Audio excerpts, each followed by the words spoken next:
Hello বন্ধুরা, স্বাগতম জানাই আমাদের প্রতিভা একাডেমিতে। আশা করি সবাই অনেক অনেক ভালো আছেন। তো আমি আজকে আপনাদের জন্য ছোট্ট একটি টিপস নিয়ে এসেছি। ভালো লাগলে অবশ্যই লাইক, কমেন্ট এবং শেয়ার করবেন। আর যদি কেউ নতুন হয়ে থাকেন তাহলে অবশ্যই সাবস্ক্রাইব করবেন। আজকে আমি আপনাদের দেখাবো কিভাবে ইউটিউব ভিডিওতে আপনারা থাম্বনেল চেঞ্জ করতে পারবেন। খুব সহজ একটি পদ্ধতি। দেখুন আমার স্ক্রিনে দেখতে পাচ্ছেন। আপনারা এখান থেকে গুগল ক্রোমে যাবেন। ক্রোমে গিয়ে এখানে ইউটিউব ক্লিক করবেন। এরকম ইউটিউব যখন আসবে এই যে লোহরটা যে আছে এই লোহর মধ্যে ক্লিক করবেন। ক্লিক করে আপনাদের এখানে দেখা যাচ্ছে যে ইওর চ্যানেল, এখানে ক্লিক করবেন। দেখুন আমার ইউটিউব চ্যানেলের আমি এসে গেছি। তো এখান থেকে আমরা যাব ম্যানেজ ভিডিওতে।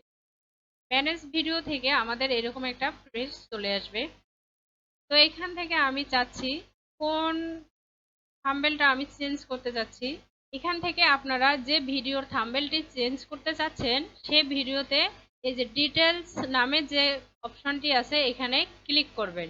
ক্লিক করার সাথে সাথে আপনাদের ভিডিওটি এভাবে ওপেন হবে। এভাবে দিয়ে দেখবেন যে এখানে থাম্বনেল লেখা আছে। এখান থেকে থাম্বনেলের যে থ্রি ডট অপশনটি আছে এখানে ক্লিক করবেন। ক্লিক করার সাথে সাথে দেখবেন এখানে চেঞ্জ নামে একটি অপশন আছে, এখানে ক্লিক করবেন।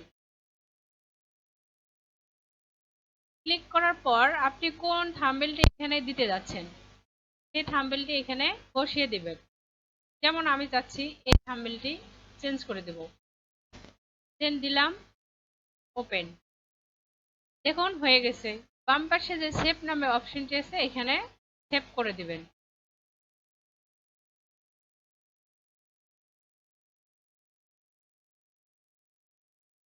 দেখুন খুব সহজে আমরা কিভাবে থাম্বনেল চেঞ্জ করতে পারি। আশা করি ভিডিওটি ভালো লাগবে।